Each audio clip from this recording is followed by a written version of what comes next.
किसी की विकृति है, किसी की प्रकृति है। तो महत्तत्व अहंकार और पंचतन मास, ये प्रकृति विकृति है। और जो 16 गुण हैं, 5 ज्ञानेंद्रियां, 5 कर्मेंद्रियां और 5 महाभूत और 1 मन, ये 16 गुण बताए। लेकिन ये अंतिम विकार है, इसके बाद कोई विकार नहीं है। नाम रूप इसमें नहीं आया। 16 गुणों में आता है नाम रूप, 16 गुणों में नाम रूप नहीं आता। अर्थात योग दर्शन ने भी नाम रूप को कल्पित समझा। जितने अंश में नाम रूप को कल्पित समझा, इतने अंश में असंग हो गया। और पदार्थ को, वचन को सत्य समझा, इसलिए प्रकृति सत्य रही। प्रकृति सत्य बताता है ना, इतने अंश में सत्य बताता है। तो जो कल्पित है उसी से वही मिथ्या होता है, कल्पित होता है। जब तक ये दृश्य प्रपंच, संपूर्ण दृश्य प्रपंच ये कल्पित नहीं जाना जाता, तब तक इसका मिथ्यात्व का बोध नहीं होता। और मन का स्वभाव है सच्ची वस्तु को पकड़ना। जब तक आप सच्चा इसको समझते हैं तो मन इसको पकड़ता रहेगा। आप कदापि कितना ही कोशिश करें, हट नहीं सकते। और जब ये समझ गए कि ये तो कल्पित है, तो फिर मन नहीं पकड़ा।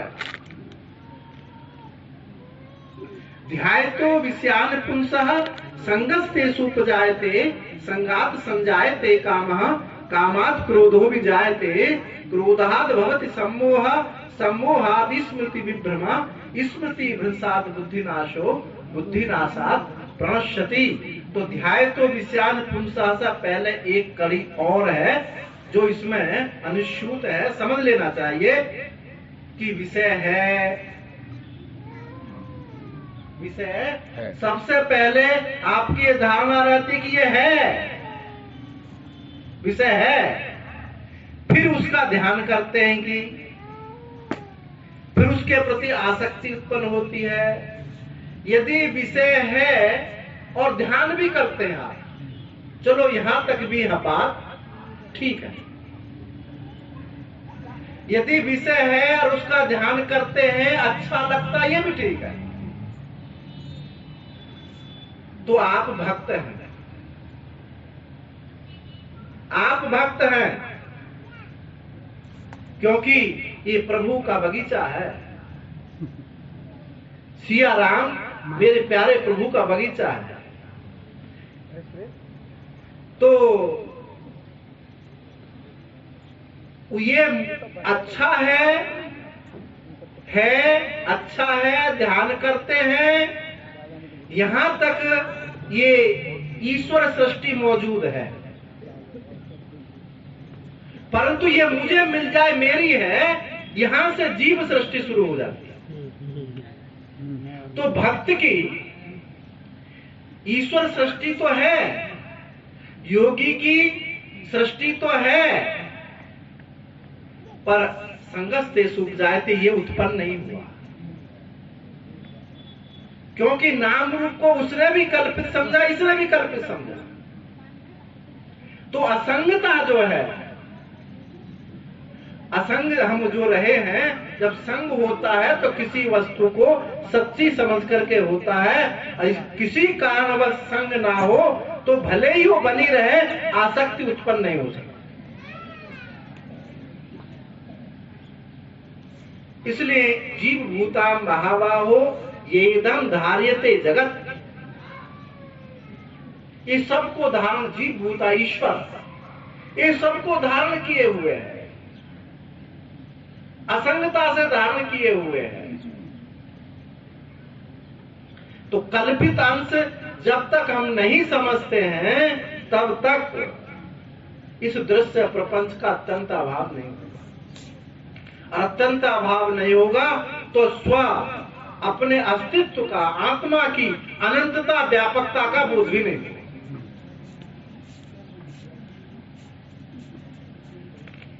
जब जैसे कोई यहाँ एक टोकरी रबड़ के फल यहाँ रख दिए किसी ने, एक बच्चा है देख रहा है कि आप सत्संग पूरा होगा सब बटेंगे, देख रहा है, उसकी दृष्टि वहीं लगी हुई है।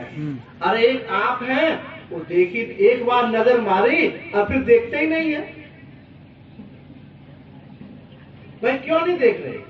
आप जानते हैं कि रबड़ के हैं, खाने वाले नहीं हैं, और वो जानता सच्चे हैं। जब सच्चा हमने समझा तभी हमको उसको ग्रहण करने की आसक्ति होती है, पकड़ते हैं। तो ये मन का स्वभाव है कि वो सच्ची वस्तु को पकड़ना चाहता है। और जब ये बात समझ में आ जाती है बुद्धि के द्वारा, मन को समझा दिया जाता है कि ये सच्ची नहीं है, तो फिर पकड़ने की भी बात नहीं होती और आपका 80% काम बन जाता है। क्योंकि ज्ञान दुर्लभ नहीं है, भक्ति दुर्लभ नहीं है, ये वैराग्य दुर्लभ है। निश्चित बात है यदि वैराग्य सचमुच में वैराग्य हुआ है तो वो बोधनिष्ठ अवश्य होगा। अहंता तो चुटकी में खत्म हो जाती है। ये ममता के लिए पापड़ बेलना पड़ता है, ये ममता नहीं छूटती। आसक्ति अनभिष्वंगा, बार बार उसका चिंतन होता रहता, अभितः परितः उसके साथ जुड़ जाता। तो ये ममता की निवृत्ति के लिए ही ये सब कुछ साधन करना पड़ता है। ममता की निवृत्ति माने वैराग्य। वैराग्य से फलम बोधो, बोधस्य उपरति फलम। ये वैराग्य का फल है बोध। हम सुनते सुनाए कुछ भी करते रहें, जब तक ये संसार से वैराग्य नहीं होता, निष्ठा नहीं होगी, ब्रह्म ज्ञान नहीं होगा। क्योंकि सबसे बड़ी आधार भूमि वैराग्य है। ज्ञान तो राजा जनक को घोड़े के रिकाब पर एक पैर रखा हुआ है, अष्टावक्र मुनि ने उपदेश दे दिया, दूसरा पैर रख नहीं पाया, इतनी देर में ज्ञान हो गया। और महर्षि वशिष्ठ कहते हैं कि फूल की पंखड़ी को मसलने में देर लग सकती है, लेकिन तत्व ज्ञान में इतना भी देर नहीं लगती। ये देरी का काम है, ये वैराग्य है। हम कुछ भी कहते रहे, एक पैसा छोड़ नहीं पाते हैं। 100 रुपए हमने दान में दे दिए तो बाद में ऐसा पछताना आता कभी, अरे 100 क्या तो देने की जरूरत नहीं, 50 में काम चल सकता था, 50 में काम चल सकता था, क्यों 100 दे दिए? और वो 100 के लायक आदमी भी नहीं था। तो ये जो किसी भावावेश में दान भी दे देते हैं तो पीछे सोचते, ये ममता की निवृत्ति के लिए ही दान होता है। देखो शास्त्र में वर्णन आया कि ज्येष्ठ पुत्र को ज्ञान दिया जाए, शिष्य को दान दिया जाए, तीसरा अधिकारी और है कि धन दे के ज्ञान ले। और आज ये बात कह दी जाएगी तो कहेंगे बाबा को चाहिए इसलिए कहा जा रहा। उपनिषद में प्रमाण देखिए, राजा जानश्रुति खच्चरों से भरी, तो बड़ी बड़ी खच्चरों से भर के रथ में सोना चांदी भर के ले गए हैं रैक के पास, और फिर भी झुक करके प्रार्थना कर रहे हैं कि प्रभु आप उपदेश दी, यदि कमी कुछ हो तो मैं और देता। और इतने पर अपनी कन्या दे दी, तभी भी झुक करके कह रहे हैं। इससे ये दान, जो धन दिया गया संत को, इसका मतलब क्या है? इसका मतलब है कि तुम्हारी ममता की निवृत्ति हो रही है। ममता की निवृत्ति हुई है तभी तुम ज्ञान के अधिकारी हो। ममता निवृत्त माने वैराग्य प्राप्त। धर्म का सीधा फल है वैराग्य। आप रोज चौपाई बोलते हैं, धर्म से विरति जोगते ज्ञाना ज्ञान मोक्ष फल वेद वखान। ये कहीं आपने सुना किसी श्लोक में, किसी चौपाई में कि अर्थ से विरति, काम से विरति, जबकि धर्म अर्थ काम और मोक्ष, भाई क्रम तो यह है कि पहले धर्म फिर अर्थ काम, अब जो ऊपर है उससे वो ज्यादा सन्निकट होगा, जो काम है मोक्ष ज्यादा सन्निकट होगा। लेकिन श्रुति कहती है कि धर्म से वैराग्य है, धर्म का फल क्या है? वैराग्य है, काम का फल नहीं, अर्थ का फल नहीं है। तो भाई ये धर्म में ही, ये जो काम और जो अर्थ है ये धर्म के न्यूनता की पूर्ति के लिए है। यदि वास्तव में धर्म हो जीवन में हो तो अर्थ और काम की महत्ता नहीं रह जाती। धर्म में जब स्त्री विषय की न्यूनता रह गई, ब्रह्मचर्य विषय की न्यूनता रह गई, तब ये काम पुरुषार्थ शास्त्रोक्त रीति से अपने ही कुल की एक सुशील कन्या के साथ विवाह, ये संन्यास का अंग हुआ। जब धन विषय लोभ बड़ा हुआ है तो उसकी निवृत्ति के लिए ये अर्थ पुरुषार्थ आया, अर्थात दान देव। जब ये धर्म की परिपूर्णता हो जाती है, किसी की न्यूनता नहीं रह जाती, तो उसका फल सीधा है वैराग्य। और वैराग्यवान को ही, हमको कहने में कोई संकोच नहीं है, वैराग्यवान को ही गुरु उपसत्ति होती है, गुरु की शरण वही जा सकता है। बाकी सब फिर उससे पहले तो बनाने बुनने वाली बात चलती है कि हमने तो बना लिया, तुम भी बना लो गुरु, हमने बनाए और हमारे तो गुरु ऐसे, तुम भी बनाओ। ये बनाने वाली बात नहीं है। फिर वहां ये बनाने वाली बात तो पहले वैराग्य से पहले की बात। फिर तो बनी बनाई वस्तु है, केवल अपना प्रश्न रखना। तो गुरु उपसत्ति, गुरु की शरण, वही वैराग्यवान ही जा सकता है। नैष्कर्म सिद्धिम परमा संन्यासेनाधिगच्छति। संन्यास त्याग के द्वारा, वैराग्य के द्वारा ही ये उपदेश प्राप्त होता है। आगे जब उपदेश प्राप्त हुआ, श्रवण हुआ, मनन हुआ, निधिध्यासन, ब्रह्मनिष्ठा हुई, अज्ञान, नित्य निवृत्त अज्ञान को समझ लिया कि अज्ञान निवृत्त है, ब्रह्मनिष्ठा हुई, यहां जाकर के समाप्ति।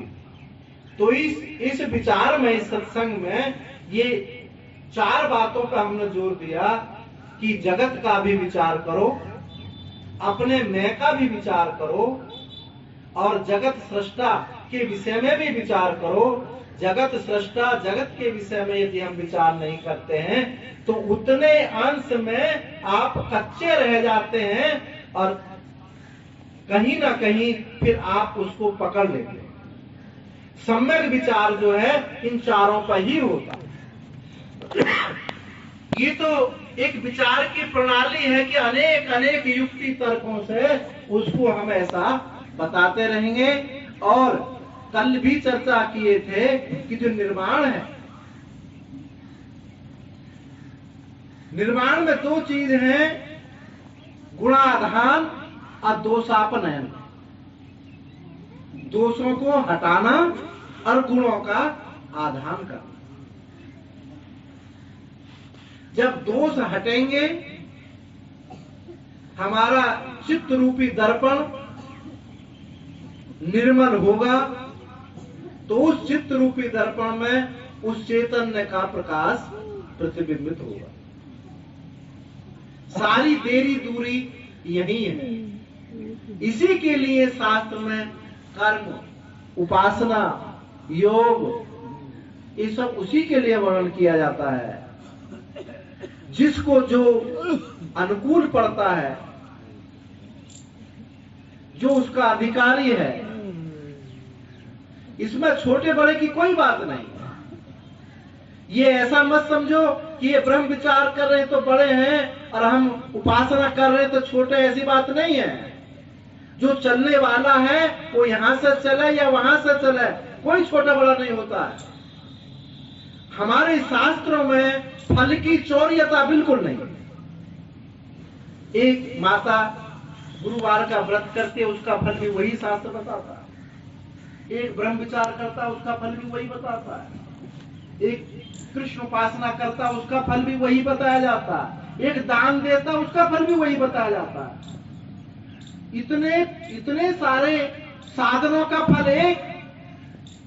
तो इसका रहस्य यही है कि जो गंतव्य एक है, निष्ठा एक है, अधिकारी भिन्नता से कोई यहां से चलता है, कोई वहां से चलता है, कोई वहां से चलता है, पहुंचना सबको। तो फल की चौर्यता नहीं। यदि साधन एक में परिणित नहीं होता तो गंतव्य भी अलग अलग हो जाएगा। गंतव्य अलग नहीं हुए। तो जो एक गुरुवार का व्रत करता है, केला का पूजन करता, उसका भी फल वही बताया जाता, क्योंकि वो जहां बैठा है उसको वहीं से साधन प्रारंभ होता। हम कर्म में बैठे हैं तो हमारे लिए साधन कर्म बनता है। हमारी वृत्ति शांत नहीं होती, विक्षेप में बैठे हैं तो हमारे लिए वृत्ति का निरोध योग करना साधन बन जाता है। जहां जो बैठा है उसके लिए वही साधन है। शंकराचार्य भगवान कहते हैं आहर्यते इति आहार। जो हम खींचते हैं, खींच लेते हैं, ये आहार है। आंखों से आहार, कानों से आहार, जीवा से आहार। लेकिन रामानुजाचार्य ने क्या कहा? आहार माने भोजन। भोजन की शुद्धि। तो जो जहां बैठा है उसके लिए वैसा उपदेश। शंकराचार्य ने कहा कि आहार केवल भोजन नहीं है, जो आंख से भी ग्रहण करते ये भी भोजन है। तो जो कोई इंद्रियों में बैठा उसके लिए साधन और, जो मन में बैठा उसके लिए साधन और, जो बुद्धि में बैठा उसके लिए साधन और जब वो उस स्तर से जो जितना शुद्ध होता है वो उतना ही परित्याग करता है। अशुद्ध का परित्याग कभी नहीं होता। आप समझ लें, बिल्कुल स्पष्ट समझ लें कि अशुद्ध का कोई त्याग नहीं करता। जब आप शुद्ध होते हैं तभी त्याग कर पाते हैं। जैसे आंख में कचरा गिर गया, अरे कचरा हमारे हाथ पर गिरा हुआ है, तो हाथ का जो तिनका कचरा है वो आपको कष्ट नहीं दे रहा है, लेकिन आंख में उसका 10वां हिस्सा गिरता है तो कड़कता है, क्योंकि आंख ज्यादा शुद्ध है। तो जितना शुद्ध होता है उतना ही परित्याग करता है। और जो जितना मलिन होता है, अब ये कच्ची मिट्टी के फर्श पर एक परात रेता डाल दो तो आपके पैर खिसखिसाते नहीं, और यदि टाइल के फर्श पर एक चुटकी रेत भी डालते तो पैर कहते बहुत गंदा है। सबसे कहने लगे बहुत गंदा है, क्योंकि जो जितना शुद्ध होता है उतना ही परित्याग करता है। जैसे जैसे अंतःकरण की शुद्धि, तो कर्म शुद्धि, करण शुद्धि। पहला साधन क्या होता है? कर्म की शुद्धि, करण की शुद्धि, वासना की शुद्धि। जहां जहां आप बैठे हैं वहीं वहीं से शुद्धि प्रारंभ करेंगे, तो तब ये आपका चित्त रूपी दर्पण बिल्कुल एकदम स्पष्ट मालूम पड़ता है। तो कर्म आप ऐसा मत समझिए कि ज्ञान तक की बात। हमने इस सारे प्रवचन में सब विषयों को स्पष्ट किया है। कर्म को भी, भक्ति को भी, ज्ञान को भी, परंपरागत साधनों को भी, सबको लेकर चले हैं। कोई छोटा बड़ा नहीं होता, सब अपने अपने अधिकारी की भिन्नता से वो उसके लिए साधन बनता है। जब हम इस मार्ग से धीरे धीरे चलते हैं, साथ में जो हमारी निरोधक शक्ति है इनका कभी परित्याग नहीं होता, क्योंकि एक बाह्य साधन है, एक अंतरंग साधन है। जब हम अंतरंग साधन में बैठे हुए हैं तो हमको दृश्य प्रपंच का भान नहीं हो रहा, बाहर का भान नहीं हो रहा। परंतु यदि आपकी अंतरंग साधन टूटता है और बाहिरंग साधन नहीं, निरोधक साधक नहीं है, तो आप सीधे नीचे जाएंगे, रुकेंगे नहीं। जैसे छत से बॉल गिरी, वो बिल्कुल नीचे आके गिरती है, कोई रोक टोक नहीं है। इसलिए बहिरंग साधनों का परित्याग ना करें। सभी साधकों के लिए बात है कि चाहे वो संन्यास में है या कैसे, बहिरंग साधन यानी त्याग, ममता, काम, क्रोध, लोभ, मोह आदि का त्याग, इन साधनों का परित्याग ना हो। और ये परित्याग, ये साधन आपको, जैसे आप विचार से नीचे आते हैं, फिर आपको ये ऊपर उठा करके वहीं पहुंचाएंगे। ये साधन कभी त्याज्य नहीं होते, और बोध होने पर ये साधन ही निष्ठा के रूप में दिखाई देते, ब्रह्मनिष्ठा के रूप में दिखाई देते हैं, पहले निवृत्ति के रूप में दिखाई देते हैं। तो जितना जो जैसे जैसे हम शुद्धि की तरफ जाते हैं, वैसे वैसे हमारी ये जो सत्संग का जो फल पर्यवसान है, ये जीवन में चरितार्थ होता है। ये बात आप आज निश्चय करके जाएं कि किसी न किसी प्रकार से जहां हमारी योग्यता है, जैसी है, हमको नहीं समझ में आती है, तो संत जनों से हम अपनी स्थिति को पूछ लें, विज्ञ जनों से पूछ लें कि हमारी स्थिति क्या है, हमारा साधन क्या है, और बिल्कुल एकदम कमर कस के लग जाए। क्योंकि ये बताया था, सत्संग का फल विवेक है। यदि कोई आप सामान्य कर्म करते हैं, यदि वो उसका कुछ लाभ ना मिले, तो आपके चित्त में बड़ा दुख होगा। अरे 1000 रुपए पूंजी लगा करके हमको 1 पैसा नहीं मिला, हम तो बेकार चले गए। पर ये मत समझो कि यहाँ पूंजी नहीं लग रही है, ये इतने सारे जनों की बुद्धि इसमें लगी है, इतने सारे जनों का भाव इसमें लगा है, पैसा इसमें लगा है, समय इसका लगा है, संत जनों ने समय दिया है, चला जाए। उपयोगिता इसकी समझ है कि संतों ने चिल्ला चिल्ला करके जो कहा है कि आज से जीवन में ये व्रत धारण कर लें कि भगवान के नाम में जुड़ जाएं, स्वाध्याय सत्संग में लगे रहें। जब सत्संग भी तभी समझ में आता है जब हमारे जीवन में कोई नियम निष्ठा होती है। यदि नियम निष्ठा नहीं है, जो बोल दिया, जो मन में आया बोल दिया, जो मन में आया खा लिया, कोई पशुवत जीवन वाले को ये सत्संग भी समझ में नहीं आता है। देखा जाता है कुछ नियम बना के रखें कि इतने घंटे हमको कीर्तन करना है, इतने घंटे जप करना है, ये पाठ करना है, तो निश्चित रूप से जब आगे सत्संग होगा तो जो बात आज आप समझे हैं, इससे कई गुनी बात आप समझेंगे, और जाकर के फिर प्रश्न पूछेंगे, ऐसे प्रश्न पूछेंगे कि आपकी भूमिका बताएगी कि हम इस भूमिका से ऊपर उठ चुके। तब आयोजन करने वाले, कराने वाले, सुनने वाले को एक और आह्लाद उत्पन्न होगा, और नहीं तो ये लोगों को, आप अभी संतों ने कहा था कि नमक हरामी, ये सबके नमक हरामी बनेंगे। सुन लिया, ग्रहण कुछ किया नहीं, पैसा लगा, समय लगा, भाव लगा, बुद्धि लगी, ये सबको बहा दिया, सब बेकार कर दिया। इसलिए आज से निश्चय कर लें पक्का रूप से कि किसी न किसी प्रकार से हम इतना जप करेंगे, इतना पाठ करेंगे, सेवा करेंगे, जीवन को विभाजित कर लें। और देखो, कुछ छोड़ने पकड़ने की बात नहीं है, कर्म कोई छोटा बड़ा नहीं होता है, कर्म की पीछे दृष्टि छोटी बड़ी होती है। यदि आपकी दृष्टि पवित्र है, समक समग्रता को, व्यापकता को आपकी दृष्टि लिए हुए है तो आप साधन में लगे हैं। यदि आपकी दृष्टि संकुचित हो रही है तो आप समझ लीजिए कि आप साधन में नहीं लगी है। मोटी पहचान साधन करने वाले की है कि आप दूसरे के दुख को देख करके द्रवित हो रहे हैं, नहीं हो रहे हैं। किसी की पीड़ा को देख करके आपके चित्त में पीड़ा हो रही है, नहीं हो रही है। ये जो संवेदनशीलता है ना, यही लोक हित करती है, यही सेवा करती है।